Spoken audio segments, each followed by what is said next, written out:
আসসালামু আলাইকুম। Welcome to my channel recipes by Upoma. আজকে আমি আপনাদের সাথে শেয়ার করব ফ্রেঞ্চ ফ্রাই রেসিপি।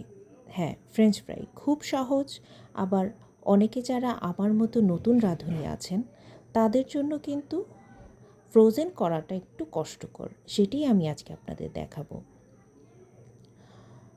প্রথমেই আলু নিয়ে নিচ্ছি। আলুগুলোকে পিলার দিয়ে সুন্দর করে ছিলে নেব।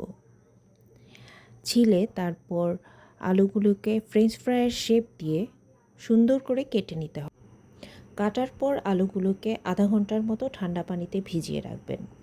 এরপর পানি গরম করে তার মধ্যে আলুগুলোকে দিয়ে 70-80% সেদ্ধ করে নেবেন। সেদ্ধ হয়ে যাওয়ার পরে আলুগুলোর থেকে পানি ঝরিয়ে নিয়ে আলুগুলোকে একটা শুকনো পাত্রে নিয়ে ঠান্ডা করে নেবেন। আলুগুলো সম্পূর্ণরূপে ঠান্ডা হয়ে যাওয়ার পর এর মধ্যে কর্নফ্লাওয়ার ছিটিয়ে দেবেন।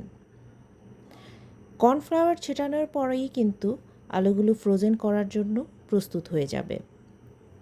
এভাবে আলুগুলিকে আপনারা একটি বক্সে করে ফ্রিজে রেখে সংরক্ষণ করতে পারবেন।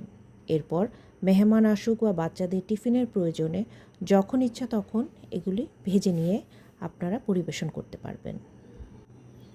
আমি অল্প কিছু নিয়ে এখন আপনাদের ভেজে দেখাচ্ছি। তেল মোটামুটি মিডিয়াম আঁচে রেখে আপনারা ফ্রেঞ্চ ফ্রাই ভাজবেন, না হলে এটি পুড়ে যাবে। যেহেতু এটার মধ্যে কর্নফ্লাওয়ার দেওয়া আছে, পুড়ে যাওয়ার সম্ভাবনা বেশি। ভাজার এই পর্যায়ে যখন আলুগুলো গোল্ডেন কালার হয়ে যাবে তখন আপনারা আলুগুলোকে একটি কাগজের উপর তুলে ফেলবেন। তুলে তারপর যখন আপনাদের মেহমান আসবে তখন আপনারা এটাকে দ্বিতীয়বার ভেজে দিবেন। তখনই দেখবেন আপনাদের ফ্রেঞ্চ ফ্রাই ক্রিস্পি হয়ে গেছে। আমার সময় কম ছিল তাই আমি একবারেই ভেজে দিচ্ছি। ভেজে তুলে নেওয়ার পর আমি এখন লবণ মেশাচ্ছি। আপনারা হয়তো খেয়াল করেছেন আমি পানি গরম করার সময় লবণ দিইনি। আপনারা চাইলে তখনই একটু লবণ দিতে পারেন, কিন্তু আমার কাছে এভাবে ভালো লাগে তাই আমি এভাবেই দিয়ে নিচ্ছি। হয়ে গেল আমার ফ্রেঞ্চ ফ্রাই। আপনারা সবাই এভাবেই চেষ্টা করবেন, দেখবেন আপনাদের ফ্রেঞ্চ ফ্রাইও মুচমুচে হয়েছে। ধন্যবাদ আমার ভিডিওটি দেখার জন্য।